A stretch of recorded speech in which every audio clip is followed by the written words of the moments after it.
Now, I've had a look at your food diaries and I thought I'd bring my friend Miriam in. Hi, guys. To talk to you a little bit about them, because she's a paediatric dietitian and you specifically work with kids and their diets.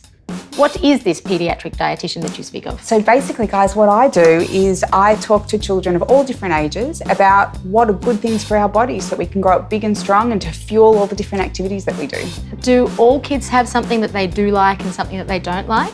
Absolutely. And even as adults, we don't all like the same things. But definitely as we grow up, I think we start to feel a bit more adventurous and we try some new food. Is it something that we should be worried about if we don't like something, say if we're 10, 11 years old? Not at all. I mean, all of our taste buds change. So even for myself as an adult, I started to eat Brussels sprouts and now I can't get enough of them. But when I was a child and my mum used to serve them up, I thought it was the most horrible thing that she could possibly offer me. I never used to like celery, but when I put peanut butter on it, I really like it.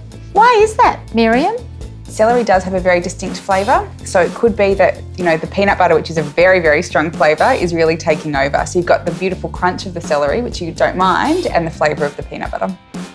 That's good. So what you're saying is you can pair something that you might not necessarily like or might not know with something that you definitely know you like. Absolutely. And then it's easier to taste together. Celery is made up a lot of water and a lot of fibre. So it's made up of what we call an insoluble fibre. So there's two different types of fibre, soluble and insoluble fibre. So who thinks they know what an insoluble fibre is? Maddie? Is it harder to digest? Absolutely, absolutely. And a soluble fibre then? Easy to digest. Exactly. So the soluble fibres dissolve in our gut and help to give bulk to our poo, if you like. And the insoluble fibres, their role, they pretty much go through whole. So we chew them up and that's how they stay as they go through our digestive process and they kind of push everything through. It's really important for good gut health. So we need, like I said before, the soluble fibre to give our poo some form and the insoluble fibres to sort of do the cleaning up along the way and to push everything through the gut. And is it true that some people judge how healthy they are by looking at their poo? I think so. How can you tell if your poo's healthy? Should we go into this? Yes. All right. Absolutely. So a nice healthy poo, I suppose, is like a sausage sort of shape and it's quite smooth on the outside. Anything that's really runny or wet is not ideal and anything that's really hard and pebbly is also not what we're aiming for. So sometimes fluid as well. So if we don't drink enough water, that can affect what our poo looks like, but the fibres are really important in getting that right balance. Having a vast array of different things is the key to making sure we've got good gut health. You could probably search a healthy poo chart. You can. There are 7 different types of poo. Okay. We're aiming for type 4.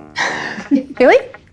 Miriam, what should I eat to make me better at basketball and BMX riding? The best thing I can suggest to help fuel your body is to have lots of different things. So to make sure you're having foods from all different food groups. So it's important to have some protein. Do you know which foods have protein in them? Meat.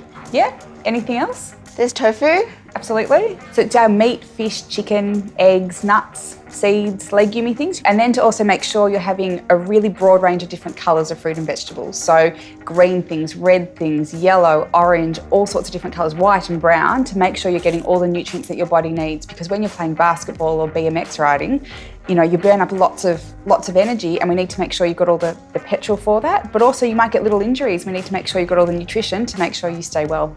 Eat the rainbow. Eat the rainbow, exactly. We've talked about poo. We've talked about poo. So reading your poo or your stool chart is one way of listening to your body. Are there other kind of markers or signs that we can look out for to know that we're getting the right amounts of food?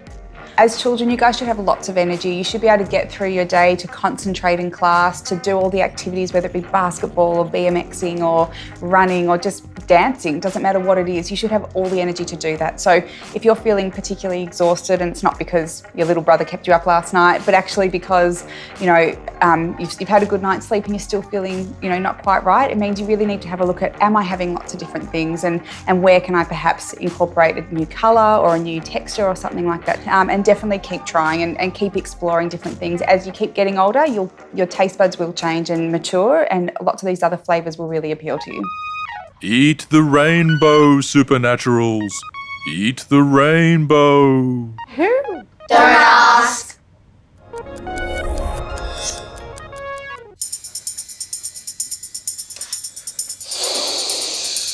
Go. I see lettuce. Let us celebrate that. Lucy, I see you growing. Before you took the lettuce, you moved it aside. Now you take the lettuce, you save it for last. Lucy, that is a metaphor for life. Sometimes the things you like the least, you learn to love the most. Thank you, Lucy. Thank you.